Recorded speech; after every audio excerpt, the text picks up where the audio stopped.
और इस वक्त एक बड़ी खबर बयानों से जुड़ी हुई। रायपुर लौटते ही मुख्यमंत्री भूपेश बघेल ने कई चीजों पर निशाना साधा, बड़े बयान दिए। रमन सिंह पर निशाना साधा। 12 जातियों के एसटी वर्ग में शामिल किए जाने पर श्रेय को लेकर कहा कि बीजेपी आदिवासियों को केवल वोट बैंक समझती है। छत्तीसगढ़ बीजेपी श्रेय कैसे ले सकती है? रमन सिंह ने केंद्र को पत्र लिखकर राजनीतिक लाभ बताया था। रमन सिंह के सभी प्रयास नाकामयाब हुए, हमारे प्रयासों को सफलता मिली है और इसी के बाद ये 12 समुदाय एसटी वर्ग में शामिल हुए हैं। तो छत्तीसगढ़ बीजेपी कैसे श्रेय ले सकती है, ये कहा है मुख्यमंत्री भूपेश बघेल ने।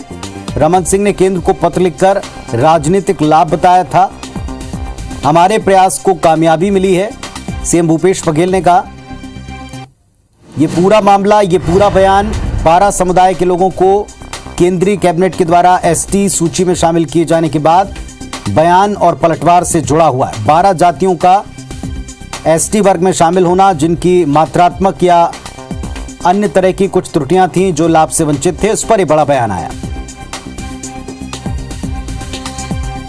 आदिवासी को केवल वोट बैंक समझते हैं और वोट की राजनीति वो करना चाहते हैं। हमारे कार्यकाल में हम लोगों ने प्रयास किया, हमको सफलता मिली और भारत सरकार ने इसको अनुमति दी।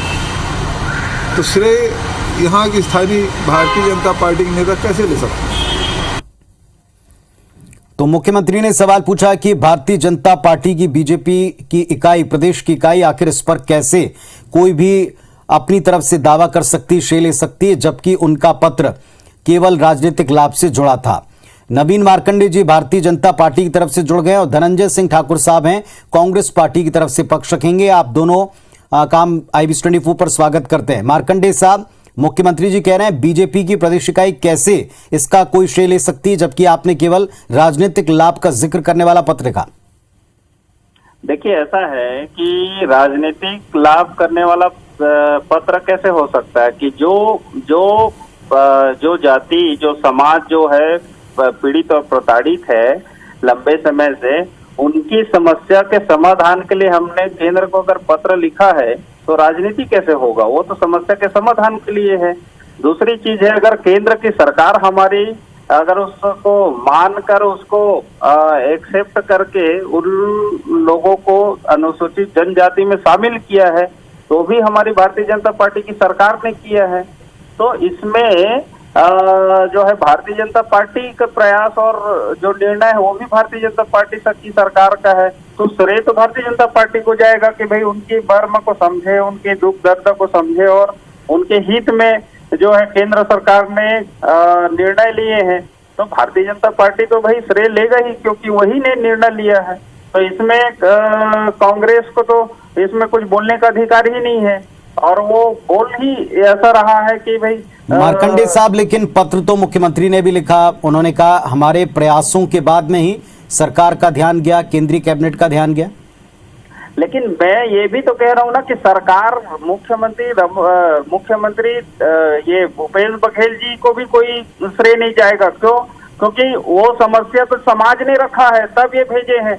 उससे पहले बिना समाज के समस्या रखे ये मुख्यमंत्री क्यों नहीं भेजे पत्र? अगर वो यहाँ के जनता के मर्म को समझते हैं तो भाई जनता ने अपनी आग्रह किया है, क्योंकि ये थ्रू है, ये माध्यम है वहां तक जाने का। भाई केंद्र भी कोई भी योजना लाती है तो स्टेट गवर्नमेंट के थ्रू ही जनता तक उसको पहुंचाती है। वैसे ही कोई भी समाज या कोई भी आधार जब बनता है पर इसकी शुरुआत मार्कंडे साहब बीजेपी ने की ना, क्रेडिट ना देकर इसकी शुरुआत की। आप जैसा कह रहे हैं, अगर केंद्र की सरकार को क्रेडिट जाता है तो राज्य भी उसका एक हिस्सा प्रक्रिया का आप स्वयं बता रहे हैं, तो फिर दोनों के लिए एक श्रेय हो गया।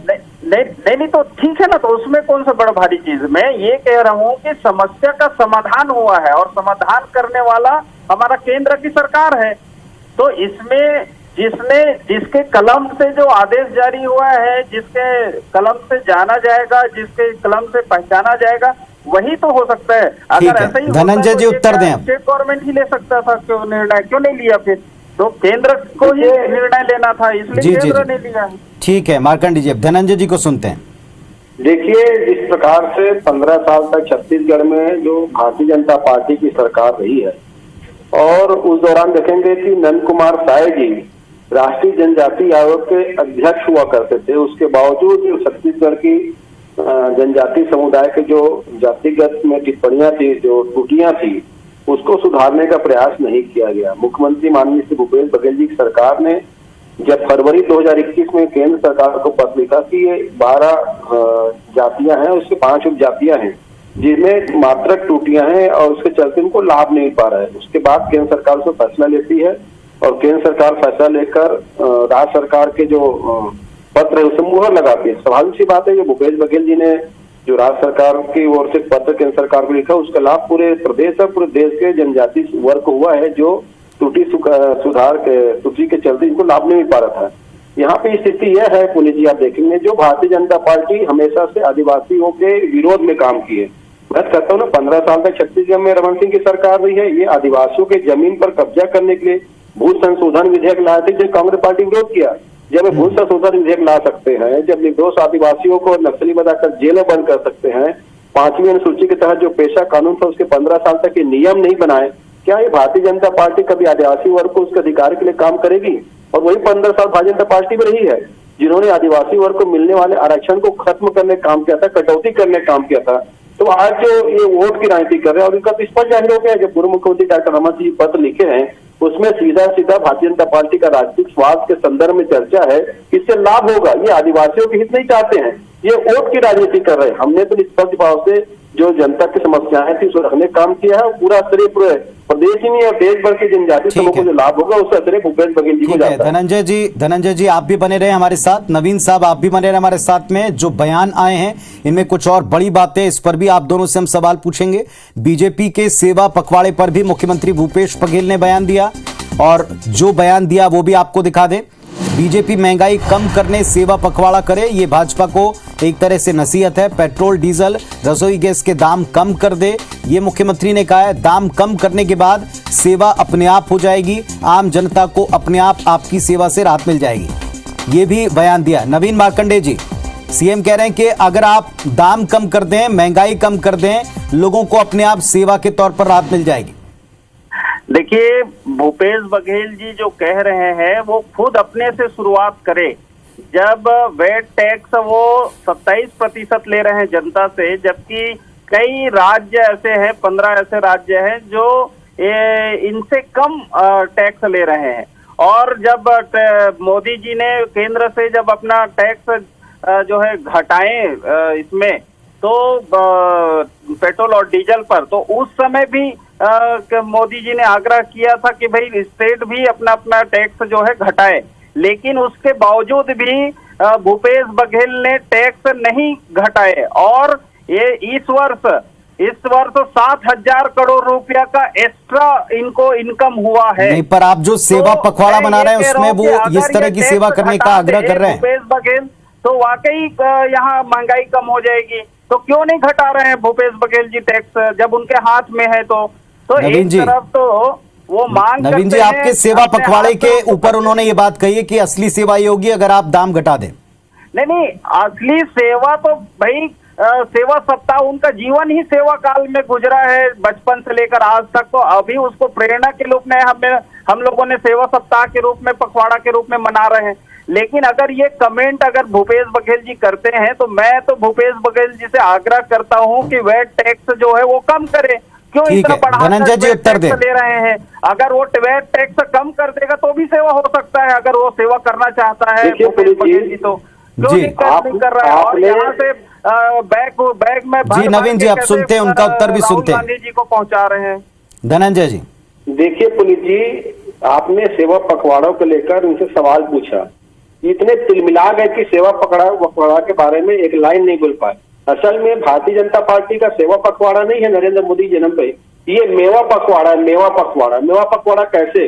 8 साल से नरेंद्र मोदी जी की सरकार बनने के बाद जो मेवा बांटा जा रहा है अडानी अंबानी जैसे लोगों को, और आम जनता से जो टैक्स वसूला जा रहा है, दुर्भाग्य की बात है आजादी के 75वें वर्ष पूर्ण होने के बाद आज अनाज, दाल, दूध, दही, घी पर 5% जीएसटी लिया जा रहा है। आजादी के पहले अंग्रेज लेते थे अनाजों पे टैक्स, आजादी के बाद आज नरेंद्र मोदी जी की सरकार इस पर टैक्स ले रही है। जूता, चप्पल, स्टेशनरी पर 8% टैक्स लिया जा रहा है।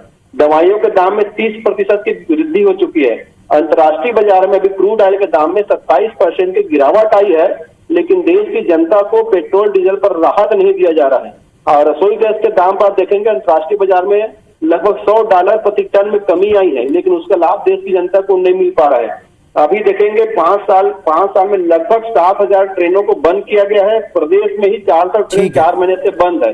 कहाँ का सेवा पखवाड़ा? ये सेवा पखवाड़ा नहीं है। ये चलिए, दोनों पक्षों की एक दूसरे को नसीहत है। कुछ बयान थे जिस पर आप दोनों ने अपनी बात रखी, जनता ने ध्यान से सुनी, वो डिसाइड करेगी। बहुत शुक्रिया आप दोनों का जुड़कर अपनी बात रखने के लिए।